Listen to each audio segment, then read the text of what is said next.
tomorrow, which is, by the way, your boy's birthday. Jordan year on the come up. 22 sucked.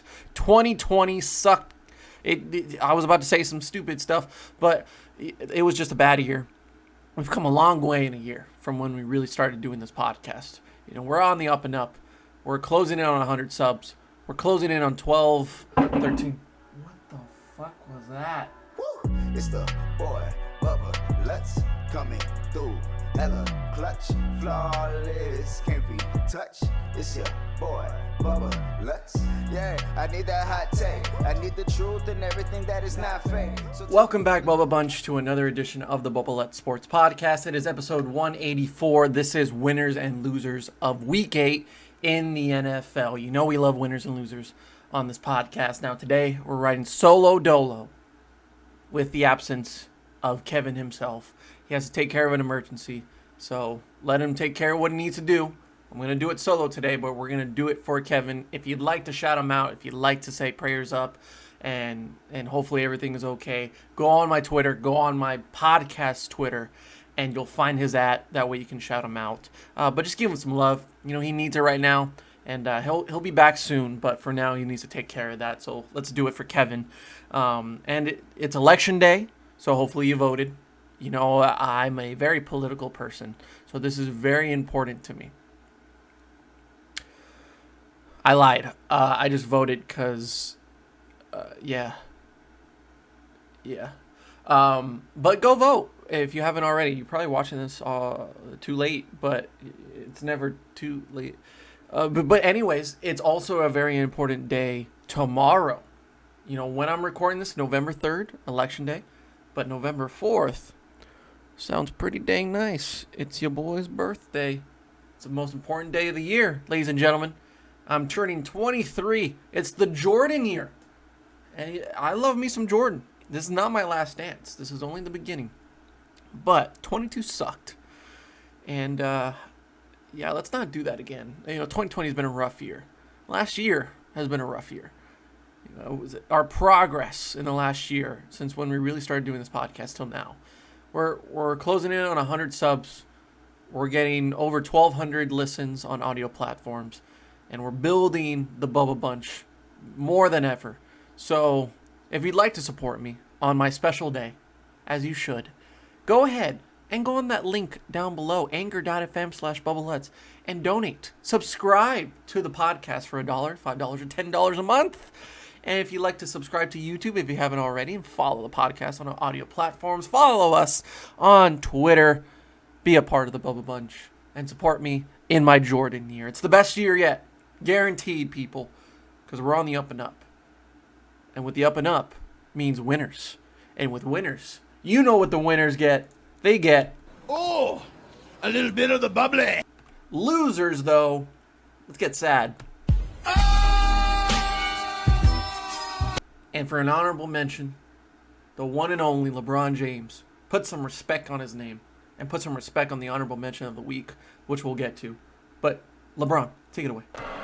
And I want my damn respect too. I want some damn respect too. I need some damn respect. Who do you think you are? I am. Winners. We started off. Ladies and gentlemen, it is the sleeper team of the AFC for me. A questionable Los Angeles Rams team. I'm not bought into them. I don't know what to feel about them. I don't think Jared Goff's the guy. But they're kind of in a sticky situation where they paid him so much damn money that they got to rock with him. They have weapons. They have a good defense. They have the greatest defensive player we've seen in a very long time in Aaron Donald. But yet, the scrappy, the physical, Brian Flores-led Miami Dolphins come out with a victory 28-17. They dominated in every aspect of the game. And of course, you're thinking, well, it's Tua Tagovailoa's first game. Well, let's back it up a little bit, because Tua was not the reason they won this football game. He had a rough day. I mean, not over 100 yards and only one touchdown. He didn't look bad, but he didn't look good. Aaron Donald wanted to give him that welcome tour, and by all means he did. But we look at this whole team, and I'm saying this defense is underrated. You may not know every single player on that team, but they get it done. Brian Flores coaches them, and this coaching staff does a phenomenal job of getting them disciplined for these games. They're not the greatest team with the greatest record. They're 4-3 right now, but after this win, you got to consider them as a wild card. Not just anybody that's going to get in that spot. They are a dark horse team that matched up on a Sunday afternoon. I don't know if I feel confident in every single team going against the Miami Dolphins because you never know with this football team.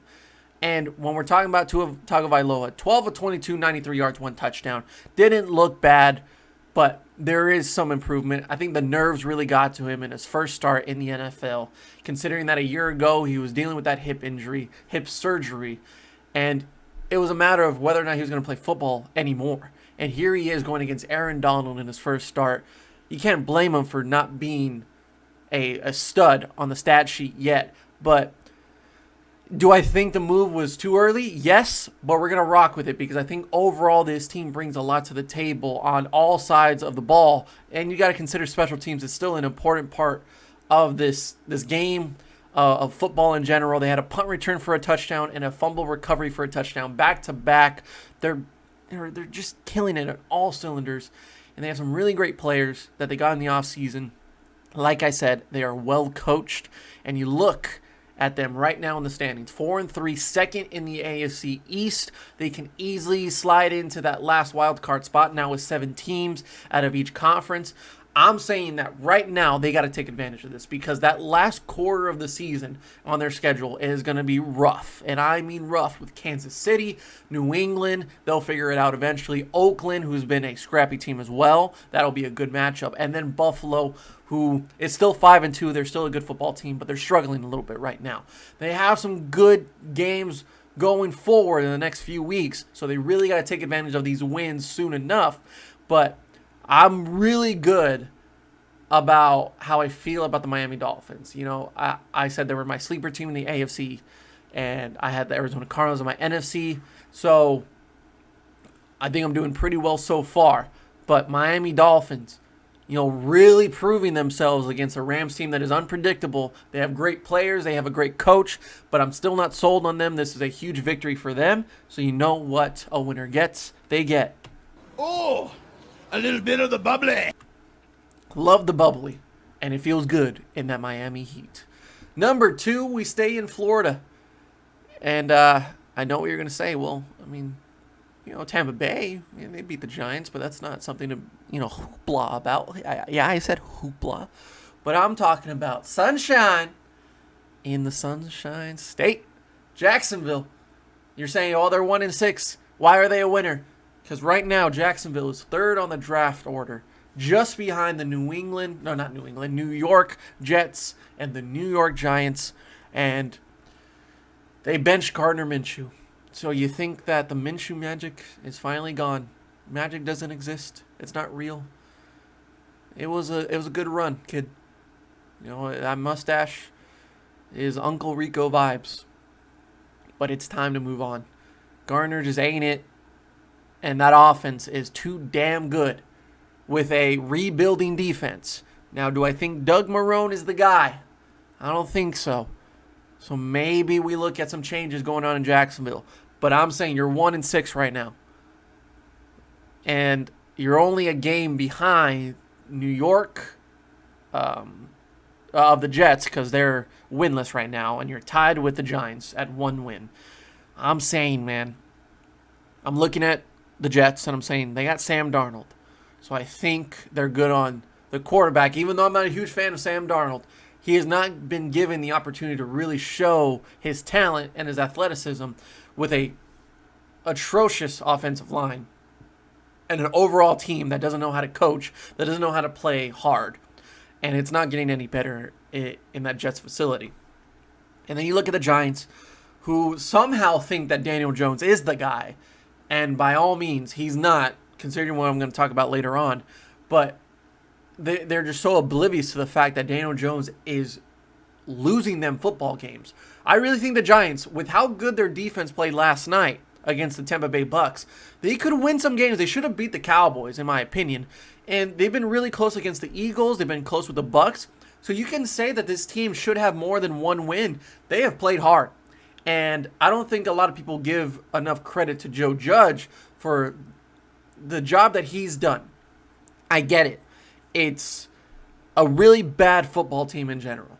And that offensive line just cannot hang with the big boys. Daniel Jones is still in Pee Wee football considering how he plays on the field. And he's so inconsistent. They don't have a running game right now without Saquon. They have some talent on the wideouts. They have some talent at their tight end position. And their defense, yeah, they got Leonard Williams. They got a few pass rushers. Blake Martinez is obviously the defensive leader on this team. And their secondary, I'm not against it. I really don't think that they're that bad, especially Xavier McKinney in the draft, Jabril Peppers at that safety position. Bradbury has been really good so far. I like where the Giants are going. I did think they were going to be a sleeper team alongside the Arizona Cardinals, especially in that division, and it's just not working out. But I feel like if you give them another year or so, maybe they move on from Daniel Jones, they put in someone else, but that defense can get them far. I'm saying that they don't need to go with the quarterback in this draft because they're just so hypnotized by Daniel Jones at this point. They don't want to fail, but he's Eli Manning 2.0. Until they figure out what he is, that leaves Jacksonville at number 3 to pick up Trevor Lawrence. You know, all these reports, all these press conferences and interviews are leading to him leaving Clemson. And I know right now it's a tough situation right now that he tested positive with COVID and he's not playing for Clemson right now. They're missing him a lot after their game against Boston College, and they're going against Notre Dame this weekend. It may not look good for Clemson, but even Dabo Swinney is preparing for the worst and saying Trevor Lawrence is moving on from college football. He is a stud. He is a Joe Burrow type of quarterback that you want to get on your football team, and it makes perfect sense. Sunshine in the Sunshine State. He fits Jacksonville so well. I'm saying, man, you're looking at the Jacksonville team. Like I said, rebuilding defense. Let's see what they do with Doug Marrone. But offensively, they have potentially the offensive rookie of the year in James Robinson, who is killing it in every game. They have really good receivers, DJ Chark. I mean, they are just always finding these wide receivers that are fast, that are agile, they're lengthy. They just make them work. But what have they been missing? They've had Blake Bortles, they've had Nick Foles, they've had Gardner Minshew. It's just not it. Trevor Lawrence can be it. And if it's at number 3, if they lose even more, they go down to 2, they go down to 1, and the Jets somehow win a football game, I'm saying you go for Trevor Lawrence and get Sunshine on that Sunshine team state team. Dear God. But I like the move. I like it a lot. Trevor Lawrence, Jacksonville. Keep that in mind. And by the way, they benched Gardner Minshew for Jake Luton, who Oregon State Beaver. Great. Let's see how that works out. But yes, Trevor Lawrence, there may be some hope. You don't need to go to New York. You might go to Jacksonville. And you know what that deserves. Oh, a little bit of the bubbly. Yes, sir. Number 3, my lord. One of the few trades in today's trade deadline happened a few days ago. And I think this is one hell of a move by both teams. It's a win-win. 49ers and Saints are both winners this week. I know the 49ers are struggling right now with the injuries, and the Saints didn't look hot against the Chicago Bears.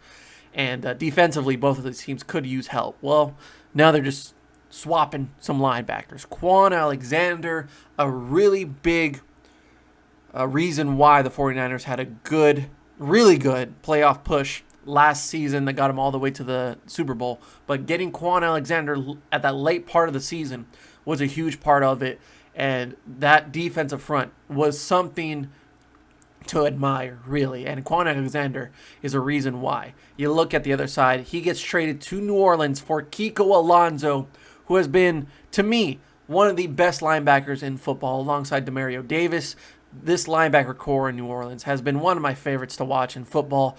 And with Mike Nolan last year, before he became a defensive coordinator, he was a great linebacker coach. But Kiko Alonso, Demario Davis, Manti Te'o for a lot of years. That group was so fun to watch and was a big reason why that defense was on fire and one of the best units in football. He goes to San Francisco, which is a great fit for them. He brings some tenacity and some physicality at that position, which they need right now after a tough loss to the Seahawks. And the 49ers also get a 5th-round draft pick. And great, that's a 5th-rounder, mid-level, 3rd day in the draft. That's not bad at all. They'll take it. But I think this is a good swap of linebackers that can help both sides, and they both need it. So it's pretty self-explanatory. This is one of the few trades, but probably the best trade to me, alongside Desmond King going to the Tennessee Titans, that I'm not going to mention a lot of, but they do need help in the backfield. But Desmond King going to Tennessee is a great move. Chargers don't get much out of it. I think this is a more fair trade for both sides. And 49ers Saints, you deserve. Oh, a little bit of the bubbly. Honorable mention of the week. And you know what honorable mention means? Not good enough to be a winner. And it's because they didn't win the football game. But this individual is showing up in New England alongside J.J. Taylor, alongside Rex Burkhead, Sony Michel, James White. He's really standing out from the group, and he had a really good game, even though they lose to the Buffalo Bills. New England Patriots running back Damian Harris out of Alabama. Roll Tide, roll. 16 carries, 102 yards, and 1 touchdown. Boy, look good. He's had some games that are showing off his athleticism.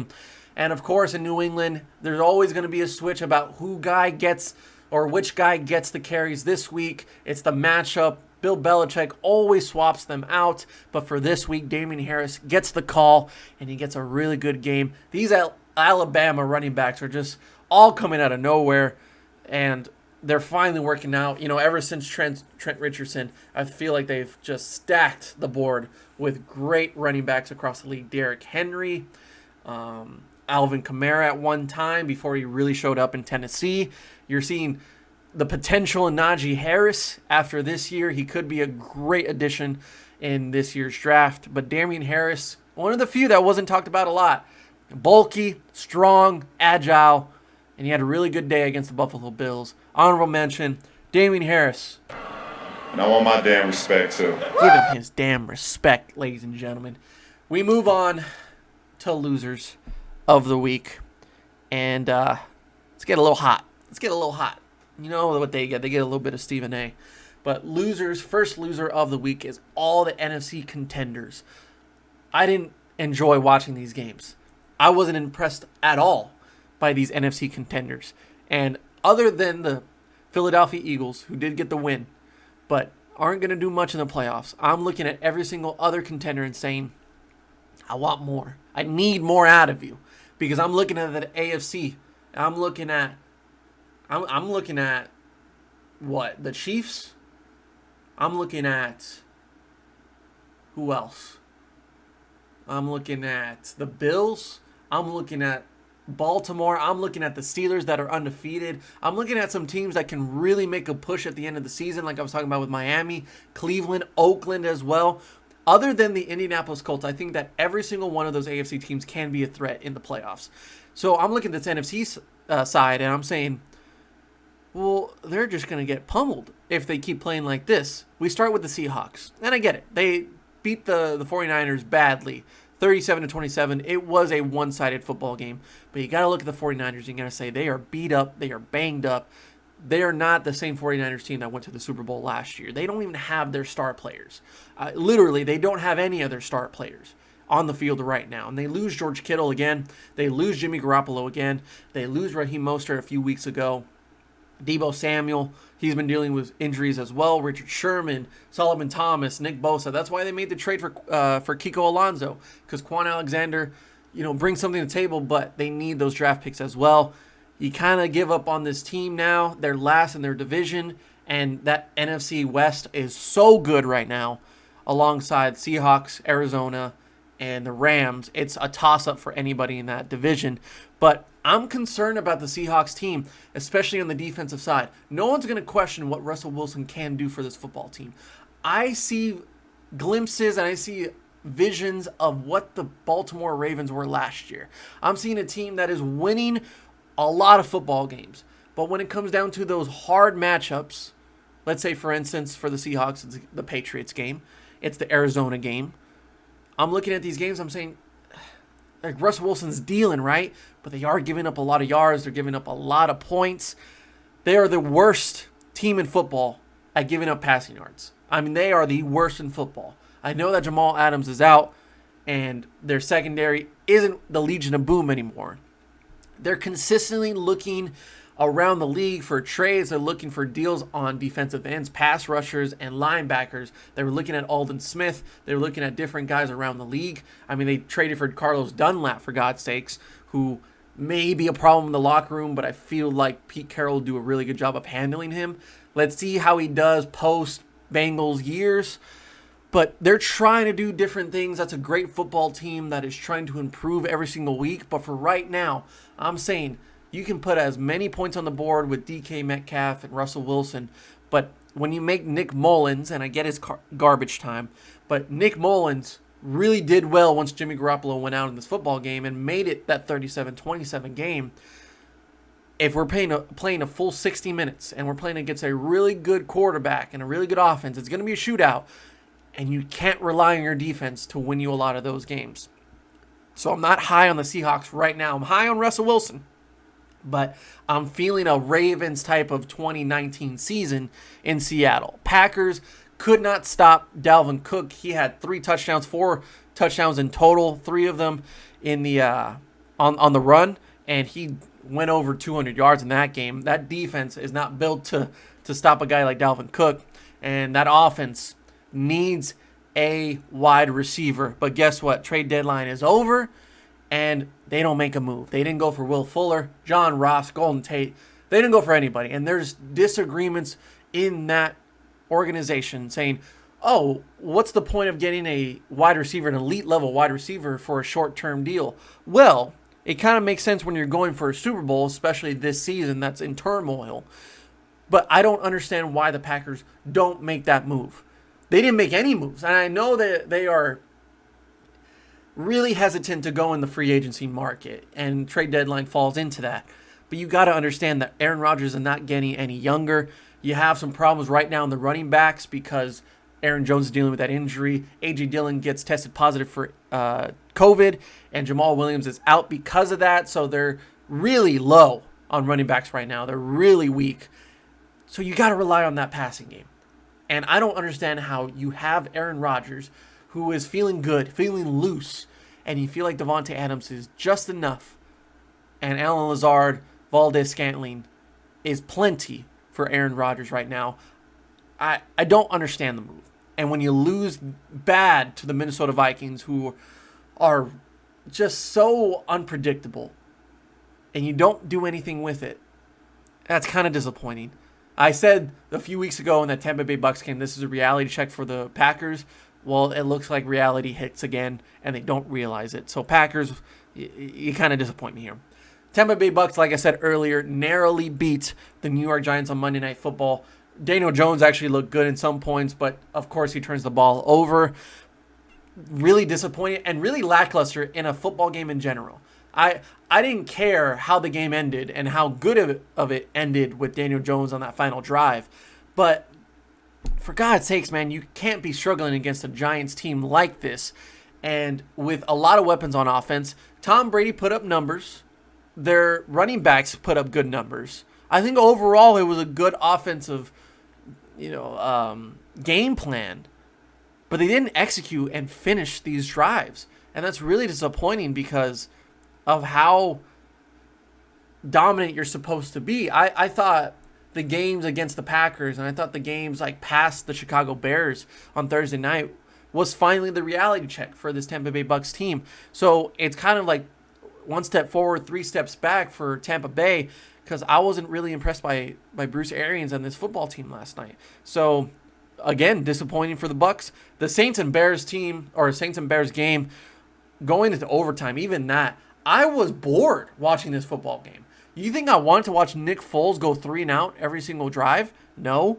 And then I look at Drew Brees and this offense, I'm like, they really desperately need Michael Thomas. He can throw punches all you want in practice, but you need him on the field because I didn't think he went to Jared Cook enough. Alvin Kamara does what he does, but when you're going to overtime against a Chicago Bears offense that is somehow scoring points on your defense, that's not good. That's not good at all. Chicago Bears have one of the best defensive teams in football. Defensively, they are a menace. I understand if you're struggling a little bit, but somehow Nick Foles stayed in that football game, and how they're 5-2, 5-3 right now is beyond me. It's ridiculous. Finally, Jared Goff threw 61 times against the Miami Dolphins. They lose. Really disappointing Los Angeles Rams team that I'm not sold on, and it definitely doesn't help the argument this week. They get outplayed in every single aspect of their game. I'm not high on Jared Goff after this season. And I don't know. I think the magic and the fire that Sean McVay brings to this team is kind of wearing down. He'll be the coach for a very long time in Los Angeles, but it just feels like this team is losing the faith. And after their hot start against the NFC East, winning all of those football games, last week against the Bears, this week against the Saints, a few weeks ago against the Bears, and this week against the Dolphins, I don't understand what this team is. I really don't understand what they are. I think they're great with Aaron Donald, but that's not going to get them anywhere in the NFC. So overall contenders, I know I went a little bit of a rant there, but NFC contenders. Sadly. Oh, man. Yeah, it's time to give up on Daniel Jones. Number 2 loser of the week is Daniel Jones. Oh, man. 2 touchdowns, 2 interceptions. He cost them a game, and then he also gave them a chance to win that football game. But in the last play of the game, where he just needed to throw a simple dump pass, a flat route to one of his receivers or one of his running backs, I forget who it was. It might have been Gallman. I forget. I'm sorry. But all he had to do was just throw it in time. And he was so late on that throw that Winfield Jr. made it in time from across the field to, and you can argue whether or not that was defensive pass interference, but it was a bang-bang play. It was too close to call. And I think Winfield got a clean tackle on it and got there a little bit late, but not enough to call the penalty. But all you had to do, Daniel, was throw it in time. You throw it so late that, and you underthrew it too. You can't do that. You really can't do that. This was his 21st start, but through the first 20 games of his career, he has turned the ball over 34 times. I think it's more now after 21. It is the most in NFL history since Ryan Leaf in the early 2000s. Do y'all know how bad Ryan Leaf was? You know, Ryan Leaf and Peyton Manning, right? I think it's pretty obvious who won that battle between the two quarterbacks. And we consider Ryan Leaf one of the biggest busts in NFL history. And for so many years, past the 2 Super Bowls for Eli Manning, he turned the ball over too many times.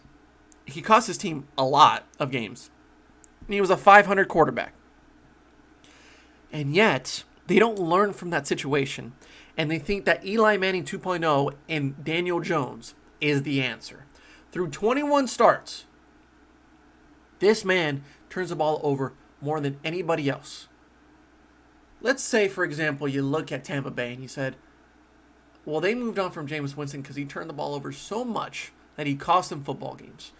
You look at Carson Wentz, just in the same division in Philadelphia, and you're like, man, he's costing them football games because of how much he turns the ball over. And you look at what they do now. Tampa Bay moved on from Jameis Winston. They're now winning football games with Tom Brady. And you saw it firsthand last night. And then you look at Philadelphia and you're like, they're going to win the division. But that's not saying much considering how bad we are and how bad the rest of the division is. You have Jalen Hurts, who I don't think is the answer, but it's worth giving a shot. Because Carson Wentz is that fucking bad. Yet you think Daniel Jones is the right guy for this team. Darius Slayton, Evan Ingram, Golden Tate. There was moments where you saw Daniel Jones make the right pass and just throw a dime. And then there's the other times where he cost this team the football game. How does that sound familiar to Tampa Bay last year with Jameis Winston? Had the most yards, had the most touchdowns, but he also had the most interceptions. And guess where he is now? How do you not learn from this and say, maybe it's time? Maybe it's time that Daniel Jones isn't the right guy, because he's obviously not learning to take care of that football. He's obviously not learning week by week. He's the same stale Daniel Dimes, as people like to call him. And he has the most turnovers in his first 21 starts in football since Ryan Leaf. You don't want to be on that list, ladies and gentlemen. So Daniel Jones, Dave Gettleman, the Giants. Oh, buddy, it's a long time coming.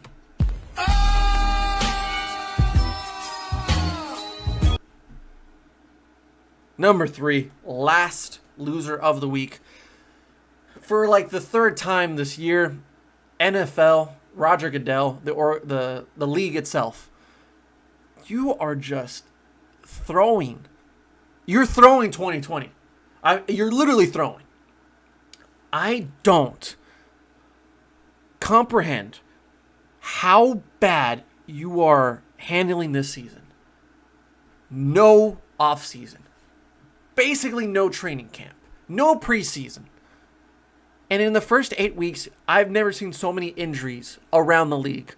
I've never seen so much turmoil around the league, considering COVID tests, positive tests, that continue to get worse and worse every single week. And yet, you're not delaying games. You're not postponing games. When you do postpone games, you put these teams in a horrible situation. What was the thing I just read? I think I still have the notification. Where was it? It was the fact that I forget which team it was, but they had positive test, and the other players that haven't tested positive, they're not going to be able to practice all week long, but they still have a game on Sunday. So they're not going to be able to practice for 5 straight days. But if they have negative tests, they will play on Sunday. How do you put these grown men that are banged up after 8 weeks of football with no rest, no preseason, their bodies are just destroyed at this point, and you know they're not 100%. You don't allow them to practice, and you don't give them time to prepare, but you expect them to play a full 60 minutes of football. It was the Baltimore Ravens. It was the Baltimore Ravens because they had a positive test on their defense. So like Patrick Queen and all these different players. Marlon Humphrey. Jesus Christ, I had an epiphany. Marlon Humphrey tested positive. So now the whole defensive side that has been close contact with Marlon now can't practice, but will play on Sunday if they test negative. Considering that the Baltimore Ravens need to really show up and really prove to the league that they're still a contender, and to put them in a situation like this, that is an absolutely horrible position to put them in. Yet you think it's a good idea to let them play on Tuesday with no practice. And it's not even the Baltimore Ravens, it's pretty much every team around the league. And not only that, and this is not their fault, but the NFL trade deadline that ended an hour ago when I'm recording this, other than the Desmond King, the Kiko Alonso and Quan Alexander trade, the Williamson trade for the Jets to the Steelers, and then a few more last week, it's a dud. This was supposed to be a season where anything is up for grabs. This is a season that could be up to anybody to win. And none of these teams make a move. None of these teams say, fuck it, let's go for it. Let's just say, fuck it, this season's already fucked, but why not go for it? We didn't see anybody make moves. We didn't see anybody do anything. Teams that need to make moves: Cowboys, Packers, Browns, Rams, I don't know. You can name 49ers too. I mean, they made some moves, but they could have made more. There are so many teams that should have made moves. And in previous seasons, we're talking about at the last second, deals being done. And then you look and you're just waiting for notifications and you're like, I'm not seeing them. It's so disappointing, and I don't care what anybody says. I don't care what anybody says. At the end of the season, even if it ends on a really good note and the Super Bowl is the best Super Bowl of all time, this season is a disappointment. And I'm going to continue covering it because it's just what I love to do, and I love football. But when I look back at it, and I talk to my grandson, and he's like, Grandpa, what was NFL like in 2020? I'm going to be like, son, sit down. I'm going to tell you a story of the worst season in NFL history. This has to be one of the worst. It has to go down in like top 3, top 5. But in recent memory, and recency bias is real, this has to be the worst season in football. It has to be. This season should have never happened, considering what the circumstances have shown. Positive tests, putting people at risk, putting people's lives at risk and their careers at risk. How many torn ACLs have occurred in the last 8 weeks? Too many to count. It's sad how many torn ACLs have occurred, and that's not even just one body part. I mean, you're talking about whole body injuries. It's so sad to see all these talented guys waste a year of their lives and potentially a few years of their lives because they weren't prepared enough because of the league.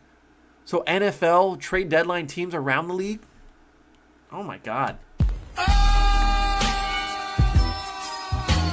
It's sad. It really is sad. And through 8 weeks of football, this season has been a failure.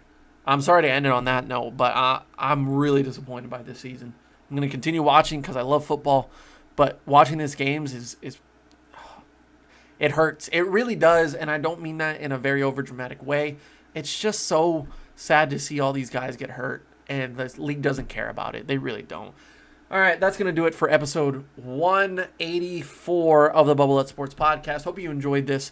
We'll come back later in the week with special guests and our analysis on 8 weeks of football so far. Preview of the Steelers game on Friday, so enjoy the rest of your week. I'm going to enjoy my birthday tomorrow. Hopefully, I'll do an episode for that. I got some guests in mind, but we'll see you next time on the Bubble Let Sports Podcast.